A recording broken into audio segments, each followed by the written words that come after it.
Thank you very much for that kind introduction, Adam, and thank you all for coming out this morning. I would like to begin by thanking the Peterson Institute staff, particularly in our publications and meetings department. They put a lot of work into making events like this happen, and they get very little glory. So I would like to start by recognizing their contribution to this morning's event. I would also like to second Adam's welcome to our Korean guests and to other participants who have, again, made this event this morning possible. This morning I will present some joint work that I've done with Steph Haggard from University of California at San Diego and Yunuk Chang, based on a survey of more than 1,300 North Korean refugees in 11 Chinese cities. The survey was originally commissioned by the U.S. Committee for Human Rights in North Korea. It was conducted roughly during calendar year 2005 under Yunuk's supervision. Eric Weeks, who is here somewhere, he's back there in the back, actually did most of these statistical calculations that I will refer to. Two papers based on this survey have been circulated. One focusing on the refugees themselves is entitled Migration Experiences. The other, which uses that focuses on their views of North Korea, is titled Exit Polls. One of the fundamental messages coming out of this work is the long pall that the famine experience of the 1990s continues to cast on North Korea and the experiences of Korean refugees. And I will conclude my remarks this morning by presenting some new unpublished work on the deteriorating food situation in North Korea. North Korea is an unusual country. It has nuclear weapons, yet in other respects it shows characteristics of state failure. A largely unplanned and unintended bottom-up marketization of the economy over the last 15 years has led to a situation in which the state sits uneasily on top of shifting socioeconomic foundation.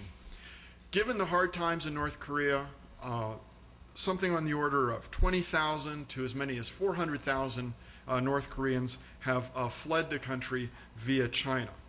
These refugees are of interest for two reasons. The first and foremost is humanitarian concern. They are an extremely vulnerable population, and China has not met its obligations under the UN Refugee Convention. Second, in an information-constrained environment, the refugees can provide a window into North Korea. The respondents of our survey were mostly prime-age adults, slightly more women than men, mostly workers and farmers, relatively low levels of educational attainment, and their responses regarding their parents' background depict a society with very little class mobility. All parts of North Korea, including the capital city Pyongyang, were represented in the survey, though, as in previous surveys, the economically depressed northeastern provinces, which were worst hit by the famine, are overrepresented relative to their share of the national population. The survey is unique in several dimensions. First, it's relatively recent and relatively large scale. Second, because of the wide range of issues covered in the survey, given the very professional interests of the team. And finally, because it includes respondents who both left the country prior to the 2002 reforms, as well as those who experienced life after the 2002 reforms and then left the country. So what about these refugees? The survey responses document an absolutely harrowing experience in North Korea and continuing vulnerability in China. This material is reported in the first paper I mentioned, Migration Experiences of North Korean Refugees. Around a quarter of the respondents report having been arrested in North Korea. Nearly 10% report having been incarcerated in political detention facilities where they attest to have witnessed torture, executions, deaths due to hunger. 30% of the respondents report having lost a family member to hunger. At its peak, the humanitarian aid program, in principle, was feeding more than 1/3 of the North Korean population. However, when we asked the refugees about this food aid program, more than 40% were unaware of it. And of those who knew about it, 96% responded that they did not believe that they had personally benefited. The near universal perception among these refugees was that food aid had been diverted to the military. Now, we can parse the meaning of aid and who were the ultimate beneficiaries. If large amounts of food are entering into the country, it does not just disappear into the ether. It may have ended up in markets where these refugees purchased it and they did not consider it aid or whatnot. But nevertheless, those responses that a humanitarian program of that magnitude was unknown to 40% of the population, and of those who knew about it, virtually all of them did not believe they benefited, should give pause to people who are considering future endeavors of this sort. At a minimum, the results testify to the extraordinary degree of control and centrality of the military in North Korean life. Yet China is no refuge. Most of the respondents expressed fears of arrest and repatriation and the penalties they would face if repatriated. And many expressed insecurities about their lives in China, particularly relating to their housing situations and their ability to find employment. One of the issues addressed in the survey is the psychological state of the refugees. And given their experiences in North Korea and their continuing vulnerability in China, perhaps it is not surprising that in a clinical setting, most of the respondents probably could be diagnosed as suffering from post-traumatic stress syndrome. The famine in particular continues to cast a very long shadow. One of the striking results we obtain in the statistical analyses is that having lost family members in the famine and having that status of knowing about the aid program but believing that one was not a beneficiary is a profoundly demoralizing experience, having more adverse psychological consequences and impact on psychological status than even having been incarcerated in a political detention facility. If anything, what is surprising about the respondents is their optimism and resilience in the face of their harrowing experiences in North Korea and difficult circumstances in China. And I think that my three colleagues this morning will attest and demonstrate that resiliency. Aspirationally, we asked the refugees where they would like to permanently resettle, and most said South Korea. However, younger, more educated respondents tended to prefer the United States, despite lifelong exposure to virulently anti-American propaganda. However, many of the refugees expressed the view that they would be satisfied remaining in the Korean community in China if their status was regularized. So if China regularizes their status, many of these refugees are content to stay there. But as long as they remain vulnerable, they are interested in leaving, principally to South Korea and secondarily to the United States. These experiences help explain the negative appraisals of the refugees of the Kim Jong-il regime, documented in the second paper, Exit Polls, Refugees' Assessments of North Korea's Transition. We asked the refugees a series of questions, and I'll give you some examples, about life in Korea, such as Kim Jong-il's regime is improving, the economy of North Korea is improving, the availability has improved since the reforms. And we asked them to score their answers on a scale of 1 to 5, with 1 indicating violent opposition or strong disagreement, and 5 indicating strong agreement with the statement. Perhaps not surprisingly, having voted with their feet, the refugees have a very negative appraisal of the Kim Jong-il regime, its intentions, and its accomplishments, sentiments that you will undoubtedly hear from the Korean participants this morning. And indeed, in some cases, the responses cluster so strongly at the most negative nodes that it actually makes statistical analysis difficult at times. That said, there is some weak evidence, and I underscore weak, that the newest arrivals at the time we did the interviews back in 2005, which is to say people who had been in North Korea after 2002, have somewhat less negative views, but I don't want to overstate that. There is some perceived improvement in conditionings and some loosening of control, and remember, this is pre-September 2005, which I'll talk about in a couple minutes. So there is this period between 2002 and 2005 where there's a sense of a somewhat greater openness, but it's not clear whether this was intended or if it was simply system fraying and loss of control. It could be both. There's some evidence that suggests that it was the latter. That is to say, the improvements of conditions was not due to the intentions of the regime, it was due to the inability of the regime to assert control. There is not much support, however, in the surveys to suggest that the 2002 reforms actually led to an improvement in the economy or its increased marketization. Rather, the respondents attest to the fact that the economy had basically already marketized. And this result, that there was really no deepening of the marketization of the economy post-2002, is consistent with a similar survey done on a smaller number of respondents in South Korea by the Bank of Korea. Now, one issue is whether the unrepresentative nature of this sample might bias our results. I've already mentioned that the economically depressed provinces of the Northeast are overrepresented relative to their share of the general population. So, conditional on the admittedly strong assumption that the correlation between the demographic characteristics that we can identify, such as gender, age, educational attainment, provincial origin, and so on, hold for the general population, we can in essence plug in the characteristics of the general population and generate a counterfactual set of responses. And when we do that, we find that our respondents may actually be slightly less negative than the country as a whole, because we've tended at the margin to overweight groups that had slightly more favorable assessments of the regime. What the survey cannot address is whether attitudes in the North Korean population or the refugee community in China have changed since 2005 and the attempted rollback of some of the reforms and marketization that occurred at that time. That leads me to my final topic, the renewed humanitarian disaster that appears to be unfolding in North Korea.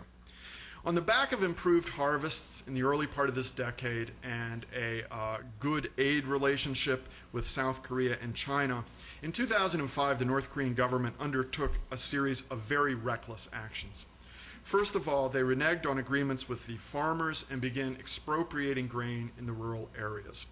Secondly, they banned the private trade in grain, in effect criminalizing the principal institutional mechanism through which North Korean families actually obtained food, and instead tried to force those families back into the state-run public distribution system.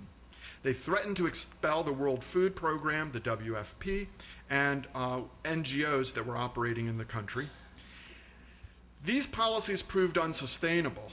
But the new restrictions on the WFP and the NGOs effectively took the canary out of the mine shaft, because those were the groups that were in the provincial cities and areas outside Pyongyang where the worst conditions were actually developing. Now we're in a situation in which the food situation is deteriorating as a function of self-destructive internal policies by the North Korean regime, global food conditions, and the regime's extraordinarily reckless handling of its aid relationships. There are three sorts of evidence: quantities, prices, and anecdotes. And I'm going to show a couple slides that are reproduced in the press release that's in your packets. And the first one of these has to do with quantities. There we go.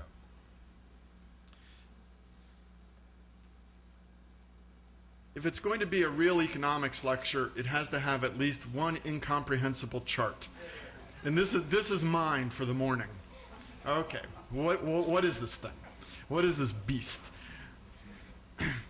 This upper line is what the World Food Program and the Food and Agricultural Organization calculate is North Korea's grain needs, which they calculate these days at being roughly 5 million metric tons. Needs, requirements, how much grain they need. This is how much they produce domestically, this sort of dotted portion. This portion that's in blue is the amount that they import commercially, and this amount in squares or checks is the amount they receive in aid. So this line formed by the top of that section is the total aggregate supply, which, as you can see right now, we calculate at about 4 million metric tons. So this pink area is the shortfall.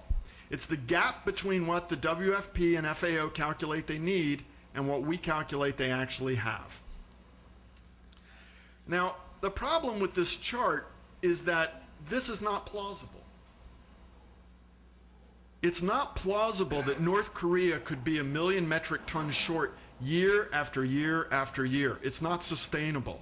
If this were really the case, they would already be in a famine. And we don't see that. The reason is we argue, and we will argue in a policy brief that will come out next month in greater detail with greater documentation, that the World Food Program and the FAO made an analytical mistake when they were estimating this line. Specifically, they overestimated the role of grain in North Korean diets by about 20%. So if you just total demand, so you reduce final human consumption needs by about 20%, but you keep needs for livestock, seed, an allowance for wastage and spoilage, and so on, you get this line, this one in squares. What does this line tell you? Well, this line, what we calculate they really needed, was exceeded the actual supplies in the early 1990s during the famine. So this is legitimate famine right here. And then as aid begins to ramp up and there is some economic recovery, they actually develop a margin of error, the area above this line. But as you can see, that margin, that comfort zone, that margin of error is virtually disappeared. And if you take these numbers seriously, and I'll be the first one to tell you that there are huge uncertainties about all sorts of aspects of this calculation, but if you take these numbers seriously, it suggests that they are less than 100,000 metric tons away from a point where they really don't have enough food. And I don't want to dump on the WFP and FAO. They do wonderful work under very, very difficult circumstances, especially in their operations in the DPRK. But in effect, by releasing these sorts of numbers year after year, they've been crying wolf. And now the wolf is actually at the door. That's the quantity evidence. But I'll be the first to tell you there are real problems with the underlying assumptions in these calculations. We don't even know how many North Koreans there are, so it's hard to pin down exactly how much human demand is. So as an economist, if I'm not convinced about the quantity evidence, the thing I want to look at is prices. And that's the next picture that's in your press release. This is based on a data set that we've constructed that has about 4,000 price observations in it. And this is an aggregate food price index. And what we can see is three things. Number one, prices are rising very, very fast. We estimate that over the last year, food prices have nearly tripled. The price increases for grains are even more dramatic. Number two, those price increases are higher than the overall level of North Korean inflation. That is to say, the real price of food is getting higher and higher in North Korea. Number three, those price increases are higher than world price increases. So it's not just a story about global conditions. There's something specifically North Korean in this. And finally, we have anecdotes. The North Korean regime is extraordinarily insecure and risk-averse with respect to the domestic political implications of marketization and of the economy. And in the good times, the regime's instinct is to reassert control, not build on the reforms or deepen them. And so most recently, the regime has cracked down on trading activities, both in the local markets and in China. They have engaged in execution of people who have crossed the border into China for trading purposes and then come back. And there are reports, this first one is disputed, about failures of the public distribution system, deaths in the countryside, and well-founded anecdotal observations of children now begging in poorer neighborhoods, even in Pyongyang. In short, North Korea now sits on the precipice of a famine. All indicators point to a worsening situation, But having effectively expelled the WFP, who are now more or less confined to this capital city of Pyongyang, as well as the NGOs, we are essentially flying blind without any early warning system. The crisis of 2008 will not reach the magnitude of the famine of the 1990s. There's simply far greater sensitivity to these developments, both in North Korea and in the world community. And the North Korean economy, even constrained, is more flexible than it was back in the 1990s. Nevertheless, the political dynamics of the current situation and that experience a decade ago are similar. North Korea is again in a nuclear standoff, both complicating its own response to the situation as well as the responses of the donor community. And North Korean responses to such core humanitarian values as non-discrimination in the extension of relief makes humanitarian activities there problematic. For us, I will conclude by just quickly laying out some policy implications. For North Korea, I mean, I'll go ahead and go through this exercise, although I don't actually think it'll have much of an impact. The North Korean leadership needs to recognize that the path to a secure future is not in the possession of nuclear weapons or a posture of belligerence, but rather in security cooperation, détente, and economic reform. The long-run solution to North Korea's chronic food insecurity problems is in a revitalization of the industrial economy that would allow North Korea to export industrial products, earn foreign exchange, and purchase bulk grains on a commercially sustainable basis, just like its neighbors South Korea, China, and Japan do. But this will require the resolution of the nuclear issue. In the short run, North Korea needs to openly acknowledge the problems that it's facing and undertake or conclude negotiations with the World Food Programs and other donors so assistance can begin flowing in. It also needs to reverse a number of self-defeating interventions that is undertaken in recently so that farmers and households can adjust to the current shortages. Needless to say, our past experience does not suggest that we should hold our breaths for this changes to commence. And hence, the international community is in a very difficult position, but nevertheless, the international community has to act. China and South Korea are pivotal because of their proximity and the availability of food stocks that can be released on short notice. And I should add fertilizer as well as food. China, first of all, needs to begin to reverse its policy of export controls, at least for North Korea, so that grain markets on the border can start to function even in the context of higher prices. That is to say, the Chinese need to get rid of their tariffs and quotas on the export of food, so food can start moving across that border once again. Lifting those controls should extend to the operations of the NGOs, including the South Korean ones, which have served as a conduit, however small, for assistance into North Korea. China should also commit to the provision of food aid, preferably through the World Food Program, which it has never done in the past. South Korea has stated that food or humanitarian assistance is separate from development assistance and separate from security issues. It needs to restate that policy. Its concerns about reciprocity are fully warranted, and the desire to attach conditionality to longer-run developmental assistance is clearly understandable. But in the short run, the South Korean government can donate food through the WFP.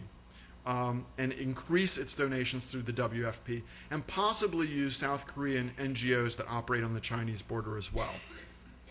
For the United States, it's highly unlikely that further aid commitments will be forthcoming in the absence of a meaningful nuclear declaration by North Korea. And it has now been, the situation has been severely complicated by the emerging evidence of North Korean proliferation activities.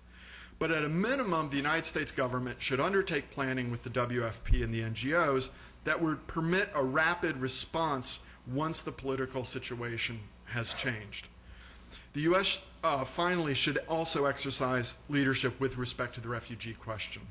We should improve the functioning of our own system of asylum. And secondly, Chinese behavior of returning North Korean refugees does not conform to that country's obligation under the Refugee Treaty, and in the end does not serve China's long-run interests either. It simply serves to cut off another escape valve, however small, that has contributed to taking pressure off a rapidly deteriorating situation. The U.S. government needs to bring pressure to bear on China with respect to this issue. In conclusion, as outside actors, in formulating a strategy to deal with North Korea, it's always worthwhile to step back and go back to first principles. That our ultimate objective ought to be a North Korea in which citizens can live in freedom and dignity without the recurrent risk of hunger and privation. Kim Jong-il's extraordinary mismanagement of this situation is made possible by the total lack of accountability within the North Korean political system. There is no civil society capable of channeling mass discontent into constructive political action, and he courts the military, the only institution capable of channeling his rule, assiduously. Sadly, he has enormous scope to inflict suffering on his own people. For the outside world, there is little choice but in the short run to spotlight the situation and to press for immediate and large-scale relief to avert calamity. If our ultimate objectives can only be accomplished by a change in or of the regime, well, so be it. Thank you very much.